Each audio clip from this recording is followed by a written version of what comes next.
তোমার ভেতর people pleasing tendency আছে এন্ড তুমি এটা নিয়ে অনেক বেশি ফ্রাস্ট্রেটেড। তুমি ভাবতেছো যে কেন কেন আমি তো সবার সাথে ভালো বিহেভ করি, কেন সবাই আমাকে ধোকা দিয়ে চলে যায়, কেন সবাই আমাকেই কষ্ট দেয়। বিকজ তুমি একটা বাস্তবতা মেনে নাও। বাস্তবতা কি? বাস্তবতা হচ্ছে যে তুমি একটা সেলফিশ লিটল যে কিনা হেট্রেটকে ভয় পাও, তাই তুমি চাও না যে কেউ তোমাকে এসে হেট করুক, তাই তুমি সবাইটা চাটা শুরু করো যে না ভাই ঠিক আছে আমি আছি, আমি করব, দাও আমাকে দাও, আমি এই কাজটা করে দিই। তুমি জাস্ট ওই মানুষের গুড বুকসে থাকতে চাও all the fucking time. That's the reason তুমি তোমার পার্সোনালিটি একটা পিপল প্লিজার।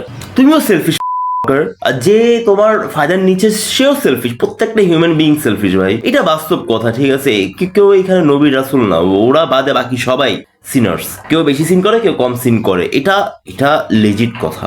আর কোনো মানুষের ব্যাড বুক মানে গুড বুকস থেকে তুমি যদি সরে সরে যাও তো সমস্যাটা কি? তো তোমার কোনো ক্ষতি হচ্ছে? নিজের গুড বুকসে অলওয়েজ থাকো। নিজেকে রেসপেক্ট যদি তুমি না করো, কারো থেকে রেসপেক্ট পাবা না। নিজেকে যদি তুমি ভালো না বাসো, কেউ তোমাকে ভালোবাসবে না। এইটাই বাস্তবতা, নিজে থেকে স্টার্ট হয়। অলওয়েজ নিজে থেকে স্টার্ট হয়।